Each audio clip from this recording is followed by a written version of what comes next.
अस्सलाम वालेकुम and welcome to Lawvits. I hope you all are doing well. आज की वीडियो में हम काइंड्स ऑफ प्रॉपर्टी को डिस्कस करेंगे कि प्रॉपर्टी की इकसाम कौन कौन सी होती हैं। अपनी प्रीवियस वीडियो में हमने प्रॉपर्टी को डिस्कस किया था, इसका कॉन्सेप्ट क्या होता है जूरिस्प्रूडेंस में, और आज हम इसकी काइंड डिस्कस करने जा रहे हैं जिसमें हमने दो क्लासिफिकेशन रखी हैं। एक है classification with reference to existence के प्रॉपर्टी की एग्जिस्टेंस के हिसाब से उसकी कौन कौन सी इकसाम होती हैं, एंड सेकंड जो क्लासिफिकेशन है हमारे पास वो है विद रेफरेंस टू ऑनरशिप कि ऑनरशिप के हिसाब से हमारे पास कौन कौन सी इकसाम होती हैं। तो इसमें सबसे पहले विद रेफरेंस टू एग्जिस्टेंस जो है उसमें हमारे पास कॉर्पोरेट प्रॉपर्टी होती है और इनकॉर्पोरेल प्रॉपर्टी होती है। कॉर्पोरेट प्रॉपर्टी फर्दर सब डिवाइड होती है फिर मूवेबल एंड इमूवेबल प्रॉपर्टी में, एंड जो इनकॉर्पोरेल प्रॉपर्टी होती है वो सब डिवाइड हो जाती है इंटेलेक्चुअल प्रॉपर्टी और इनकम्बरेंसेस में। और दूसरे हाथ पर विद रेफरेंस टू ऑनरशिप में प्रॉपर्टी की दो क्लासिफिकेशन है हमारे पास, जिसमें सबसे पहले है पब्लिक प्रॉपर्टी एंड सेकंड है प्राइवेट प्रॉपर्टी। तो चलिए इनको थोड़ा डिटेल में डिस्कस करते हैं जी। तो सबसे पहले हम डिस्कस करते हैं classification of property with reference to existence. इसमें सबसे पहले हमारे पास आ जाता है कॉर्पोरेट प्रॉपर्टी। कॉर्पोरेट प्रॉपर्टी में सारी मटेरियल या फिर tangible things that can be seen और फेल्ट विद द सेंसेस, कि वो सारी अशिया या वो सारे मटेरियल्स जो कि मटेरियली एग्जिस्ट कर रहे हैं या फिर टेंजिबल थिंग्स हैं, मतलब कि उन्हें हम अपने सेंसेस इस्तेमाल करते हुए देख सकते हैं, उनकी एग्जिस्टेंस को हम महसूस कर सकते हैं, परसीव कर सकते हैं। जैसे कि हाउसेस हो गए, लैंड्स हो गए, कार्स वगैरह हो गए, और इससे रिलेटेड जो मटेरियल होते हैं जिनको भी हम अपने 5 सेंसेस ह्यूमन सेंसेस इस्तेमाल करते हुए उनकी एग्जिस्टेंस को परसीव कर सकें। इसकी फिर फर्दर दो काइंड्स आ जाती हैं, जैसे कि हमने डिस्कस किया। एक होती है मूवेबल प्रॉपर्टी, सेकंड होती है इमूवेबल प्रॉपर्टी। मूवेबल प्रॉपर्टी या फिर इसको हम पर्सनल प्रॉपर्टी भी कह सकते हैं। इसका मतलब ये होता है कि आप property able to be move from one place to another using human efforts, कि वो वाली अशिया जिनको हम ह्यूमन एफर्ट्स इस्तेमाल करते हुए एक जगह से दूसरी जगह मुंतकिल कर सकें, उन प्रॉपर्टीज़ को, उन अशिया को हम मूवेबल प्रॉपर्टीज़ या फिर पर्सनल प्रॉपर्टी कहते हैं, जैसे कंप्यूटर, ज्वेलरी या फिर इससे रिलेटेड जो गुड्स वगैरह होती हैं। लेकिन अगर आप जो है सेल ऑफ गुड्स एक्ट पढ़ेंगे, उसमें जो मनी हो गया या फिर एक्शनेबल क्लेम्स हो गया, इन चीज़ों को भी, हालांकि ये चीज़ें मनी हो गया, करेंसी वगैरह होगी, इनको आप मूव तो कर सकते हैं, लेकिन इनको जो है मूवेबल प्रॉपर्टी में नहीं रखा गया, वहाँ पर गुड्स के ज़ुमरे से बाहर रखा गया है। लेकिन हम यहाँ पर जो है ब्रॉड कॉन्सेप्ट डिस्कस कर रहे हैं मूवेबल प्रॉपर्टी का, जो कि एक जनरल कॉन्सेप्ट है। तो यहाँ पर हम किसी भी स्पेशल काइंड की एक्सक्लूजन को एक्सरसाइज नहीं कर रहे। सेकंड जो हमारे पास काइंड है कॉर्पोरेट प्रॉपर्टी की, वो है इमूवेबल या फिर real property. While immovable property is that which cannot be moved or transferred from one place to another। ये ऐसी अशिया होती हैं, ऐसी प्रॉपर्टी होती है जिसको हम एक जगह से दूसरी जगह ट्रांसफ़र नहीं कर सकते। जैसे लैंड्स हो गया, बिल्डिंग्स हो गया, या फिर other things attach to earth हो गया, जिनको एक जगह से दूसरी जगह मुंतकिल करना मुश्किल होता है या फिर कह लें कि नामुमकिन होता है। उन चीज़ों को हम इमूवेबल प्रॉपर्टी कहते हैं। इसमें हमारे पास जो सेकंड काइंड है वो है इनकॉर्पोरेल प्रॉपर्टी। इनकॉर्पोरेल प्रॉपर्टी इंक्लूड्स इमटेरियल और intangible things that can not be seen और फेल्ट विद सेंसेस। ये कॉर्पोरेट प्रॉपर्टी का बिल्कुल ऑपोजिट होता है। इसमें इमटेरियल या फिर इंटेंजिबल थिंग्स आती हैं, मतलब कि वो वाली अशिया जिनको हम देख नहीं सकते या फिर जिनकी एग्जिस्टेंस को जो है हम 5 ह्यूमन सेंसेस इस्तेमाल करते हुए परसीव नहीं कर सकते, जैसे कि शेयर्स हो गया, कॉपीराइट्स हो गया, या फिर ऐसी चीज़ें जो कि ख्यालात में एग्जिस्ट कर रही होती इंटेलेक्चुअल तौर पर। इसको फर्दर सब डिवाइड किया जाता है इंटेलेक्चुअल प्रॉपर्टी में और इनकम्प्रेंसेस में। इंटेलेक्चुअल प्रॉपर्टी जो है जिसको हम राइट इन रिप्रोप्रिया कहते हैं। राइट इन रिप्रोप्रिया क्या होता है, ये हम पहले भी अपनी काइंड्स ऑफ राइट वाली वीडियो में डिस्कस कर चुके हैं। राइट इन प्रोप्रिया एक बंदे का राइट होता है अपनी प्रॉपर्टी के ऊपर, कि फॉर एग्जांपल अगर मैं कोई हाउस ओन कर रहा हूँ तो उस हाउस के ऊपर जो मेरा प्रॉपर्टी राइट होगा वो प्रॉपर्टी राइट इन रिप्रोप्रिया होगा, मेरी प्रॉपर्टी के ऊपर मेरा राइट, ठीक है। तो इंटेलेक्चुअल प्रॉपर्टी जो होता है तो creation of human mind and a person having right over thing attain due to his skill and labour, कि एक बंदे का राइट होता है एक ऐसी चीज़ के ऊपर जो कि उसने अपनी स्किल या फिर लेबल इस्तेमाल करते हुए या फिर अपने ह्यूमन माइंड से जो है उसको क्रिएट किया है। उस चीज़ को हम इंटेलेक्चुअल प्रॉपर्टी कहते हैं, जिसमें हमारे पास पैटर्न्स आ जाते हैं, ट्रेडमार्क्स आ जाते हैं, कॉपीराइट्स आ जाते हैं, डिज़ाइंस और गुडविल्स वगैरह आ जाती हैं। सेकंड इसमें हमारे पास सब डिवीज़न है इनकम्बरेंसेस। इनकम्बरेंसेस को जो है हम राइट इन रियल लाइनिया भी कहते हैं। ये भी हम अपनी काइंड्स ऑफ राइट वाली वीडियो में डिस्कस कर चुके हैं। राइट इन रियल लाइनिया जो होता है एक बंदे का किसी दूसरे बंदे की प्रॉपर्टी के ऊपर राइट होता है। फॉर एग्जांपल अगर मैं हाउस ऑन कर रहा हूँ तो उस हाउस के बराबर में अगर कोई प्लॉट वगैरह है या फिर कोई ऐसा प्लॉट है जिसे गुजर कर मुझे अपने घर तक पहुँचना पड़ता है, तो इस वजह से उस हाउस के ऊपर ऑनरशिप की वजह से मेरा उस प्लॉट के ऊपर राइट ऑफ वे भी होगा। तो इनकम्बरेंस जो है वो काफ़ी तरीके से हो सकता है। एक ये तो मैंने आपको एक एग्जांपल दी है। तो बेसिकली इनकम्बरेंस जो एक क्लेम होता है against the property of another person which impacts its transferability और restrains its use by a party that is not the owner, जिसको एक्सरसाइज करते हुए एक वो बंदा जो कि उस प्रॉपर्टी का ओनर भी नहीं है उस प्रॉपर्टी पर क्लेम कर सकता है किसी तरीके का, या फिर जो है उसको उस प्रॉपर्टी को ट्रांसफ़र होने पर या फिर उसके यूज़ पर जो है वो रिस्ट्रेनमेंट वगैरह लगा सकता है। इस चीज़ को हम इनकम्बरेंसेस कहते हैं। इंटेलेक्चुअल प्रॉपर्टी की फर्दर कुछ एग्जांपल हम डिस्कस करेंगे और इनकम्बरेंसेस जो है इसकी आगे फिर और ज़्यादा सब डिविजन है उसको हम डिस्कस करते हैं। इंटेलेक्चुअल प्रॉपर्टी में हमारे पास पैटर्न्स आ जाते हैं। Pattern is the right given to the owner to exclude others from making, using, selling and offering for sale। Patent एक ऐसा राइट होता है जो कि ऑनर को दिया जाता है। फॉर एग्जांपल अगर आप किसी चीज़ को ऑन करें तो आपको एक पैटेंट का अगर राइट मिल जाता है तो उस राइट को एक्सरसाइज करते हुए आप दूसरों को एक्सक्लूड कर सकते हैं, उनको रिस्ट्रेन कर सकते हैं कि वो सिमिलर टाइप ऑफ गुड्स या थिंग्स जो होती हैं उनको वो बना नहीं सकते, यूज़ नहीं कर सकते, सेल नहीं कर सकते या फिर ऑफ़र टू सेल नहीं कर सकते। Copyright is a right of creator over literacy, dramatical, musical, artistic work including its publication, distribution and adaptation for a specified time।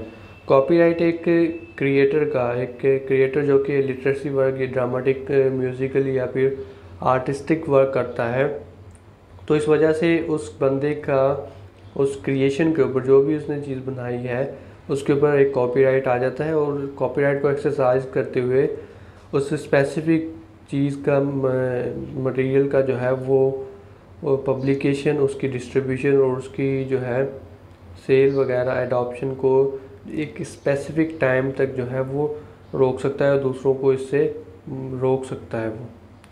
Trademark और trade name is typically a name, word, phrase, logo, symbol, design, image और combination of these elements which is used by an individual, business organization or other legal entity for the purpose of identification to customers and in order to distinguish its product from other entities। Trademark जो है एक नाम भी हो सकता है, एक word भी हो सकता है, एक फ्रेज भी हो सकता है, एक लोगो, सैम्बल, डिज़ाइन भी हो सकता है, एक इमेज भी हो सकती है या फिर इन एलिमेंट्स को मिलाकर एक कॉम्बो भी हो सकता है जो कि एक इंडिविजुअल या फिर बिजनेस ऑर्गेनाइजेशन या फिर कोई दूसरी लीगल एंटिटी जो है अपनी पहचान के लिए, ताकि कस्टमर्स जो हैं उसको पहचान सकें, उनको वो एक यूज़ करती है। और ये एक ऐसी चीज़ होती है ट्रेडमार्क या फिर ट्रेड नेम जो कि एक बिज़नेस को या फिर इंडिविजुअल या लीगल एंटिटी को दूसरे प्रोडक्ट्स से डिस्टिंग्विश कर रही होती है। जैसे कि आपने अक्सर देखा होता है कि ब्रांड्स होते हैं, फॉर एग्जांपल कि बाटा हो गया, सर्विस हो गया, तो इनके ये ट्रेडमार्क्स होते हैं जो कि एज आइडेंटिफिकेशन जो है कस्टमर्स इस्तेमाल करते हैं।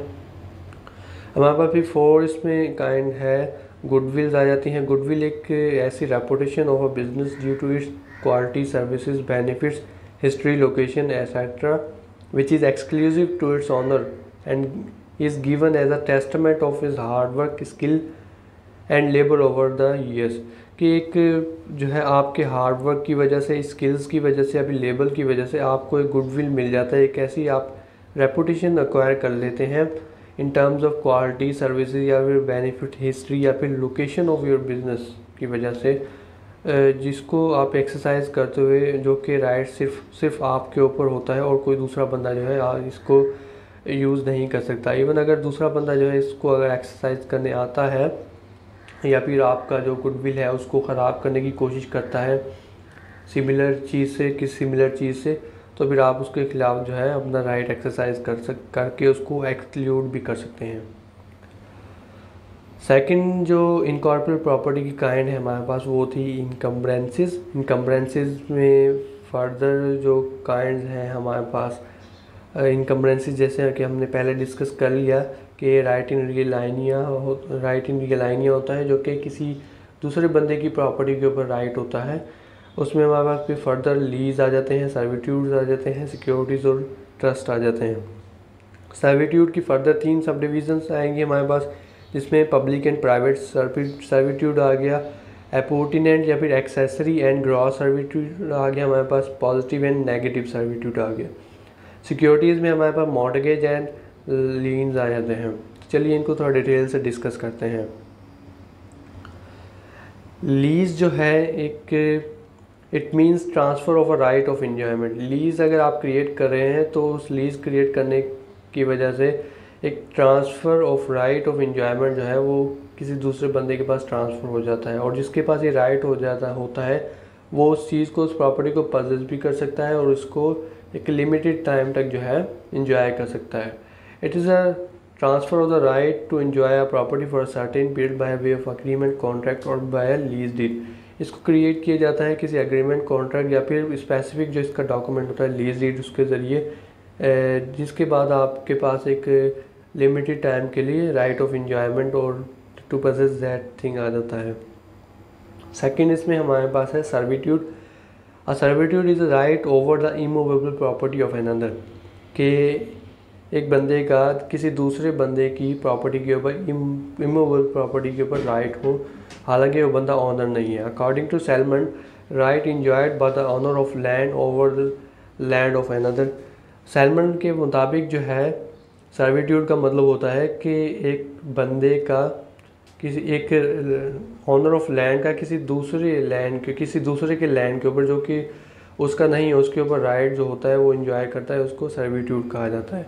It is a right of limited use of a piece of land without possession of it.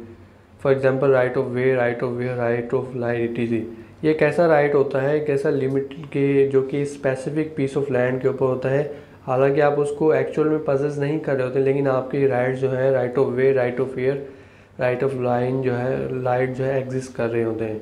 इसकी फिर फर्दर काइंड्स आती हैं हमारे पास। सबसे पहले है private and public servitudes. Private servitude जो होता है वो वेस्टेड होता है डिटर्मिनेट या फिर प्राइवेट इंडिविजुअल्स में, जो कि काउंटेबल होते हैं, डिटर्मिनेट होते हैं, और इनमें राइट ऑफ वे आ सकता है, आपका राइट ऑफ लाइट, एयर, कुछ भी आ सकता है, जो कि आप बगैर पोजेशन के इन राइट्स को होल्ड कर रहे होते हैं। ये राइट आप में वेस्टेड होते हैं। जबकि पब्लिक सर्विट्यूड जो होते हैं वो पब्लिक एट लार्ज में वेस्ट करते हैं या फिर किसी इनडिटर्मिनेट क्लास या फिर इंडिविजुअल्स में एग्जिस्ट कर रहे होते हैं। जैसे कि right of public to a highway over land in private ownership, कि अगर एक हाईवे है जो कि भले एक प्राइवेट ओनरशिप में बना हुआ है, उस पर पब्लिक एट लार्ज का राइट है और उसको कोई भी उससे एक्सक्लूड नहीं कर सकता। सेकंड इसमें हमारे पास है एपोर्टिनेंट या फिर accessory and gross servitudes. And appurtenant servitude is available when one's land is adjacent to another's land, such as right of way, right here across neighbor's land। एक जो अपॉर्चुनिटी या फिर एक्सेसरी सर्विट्यूड होता है वो आपके पास तब अवेलेबल होता है जब आपका लैंड किसी दूसरे बंदे के लैंड के एडजेसेंट साथ जो है वो एग्जिस्ट कर रहा होता है। तो उस एग्जिस्टेंस की वजह से आपके पास राइट ऑफ वे होता है कि आप किसी की प्रॉपर्टी में से गुजर कर जो है अपनी प्रॉपर्टी तक एक्सेस कर सकते हैं। आपका राइट टू लाइट होता है कि आपको, आपकी तरफ जो रोशनी आ रही है, नेचुरल लाइट आ रही है, उसको कोई बंद नहीं कर सकता बड़ी बड़ी बिल्डिंग्स बनाकर। राइट ऑफ एयर होता है इसी तरीके से कि कोई आपकी जो है हवा वगैरह नहीं रोक सकता बड़े बड़े अपार्टमेंट्स वगैरह बनाकर। While gross servitude is available on the land that is not adjacent to one's land, such as public right of way over another's land.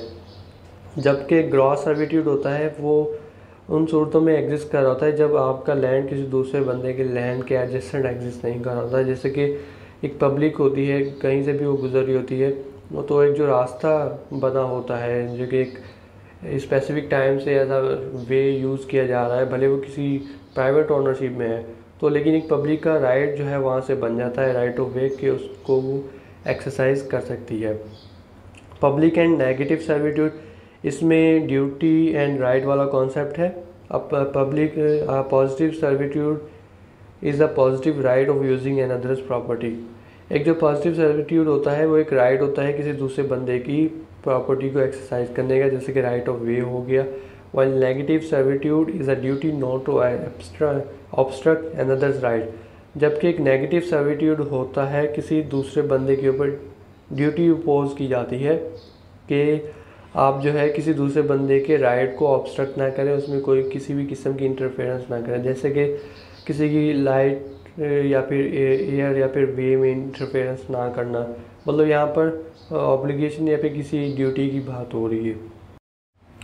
इनकम्बरेंसेस में हमारे पास थर्ड काइंड है सिक्योरिटी। सिक्योरिटी का आपने अक्सर सुना होगा कि किसी चीज़ को एज अ सिक्योरिटी रखवा देना, तो बिल्कुल ये उसी चीज़ की बात हो रही है। It is an encumbrance to insure the fulfilment of some right usually डेप्ट वेस्टेड इन अ पर्सन। ये किसी राइट के फुलफिलमेंट के लिए किसी भी किस्म की इंश्योरमेंट को हम कहते हैं सिक्योरिटी, और ये इनकम्बरेंसेस के ज़ुमरे में आता है। इसकी फर्दर दो काइंड्स होती हैं, जिसमें हमारे पास सबसे पहले है मॉर्गेज।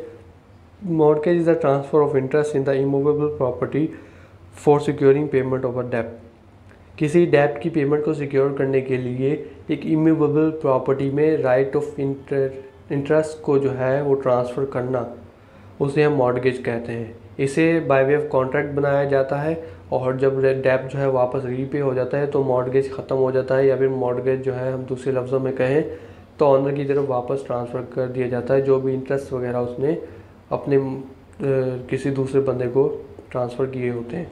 अक्सर हमारे पास क्या होता है कि जो कंसर्न रेवेन्यू अथॉरिटीज़ हैं उनको एक किस्म का नोट दे दिया जाता है कि आपने इस प्रॉपर्टी को जो है ट्रांसफ़र नहीं करना, इसकी ऑनरशिप चेंज नहीं करनी जब तक ये डेप्ट जो कि इस बंदे ने लिया हुआ है वो पे नहीं कर देता। तो ये किस्म की as a security removable property को रखा दिया जाता है किसी भी डेप्ट वगैरह की।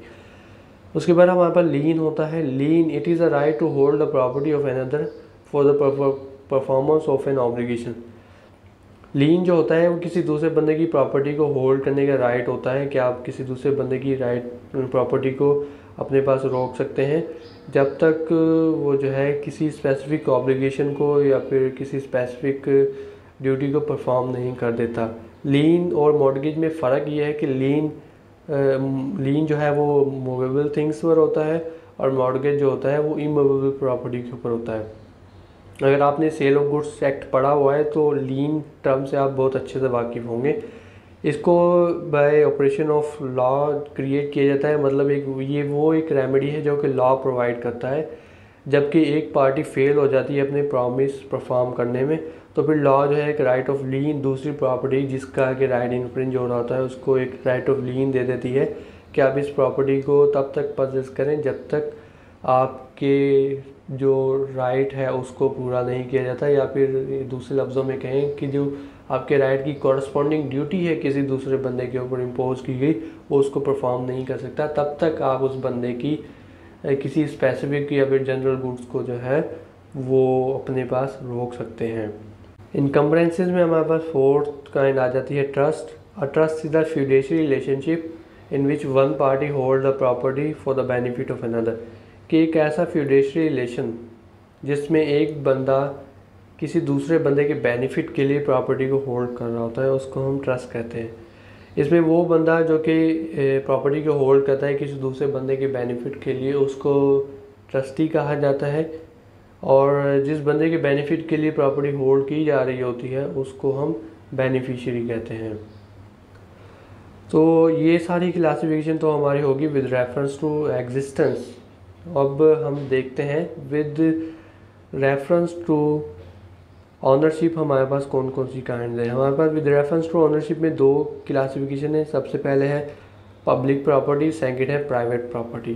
पब्लिक प्रॉपर्टी नाम से ही जाहिर हो रहा होगा कि वो वाली प्रॉपर्टी जो कि पब्लिक ओन करती है इन सम गवर्नमेंटल कैपेसिटी, कि वो प्रॉपर्टी होती तो पब्लिक की है लेकिन गवर्नमेंटल कैपेसिटी में होल्ड की जाती है।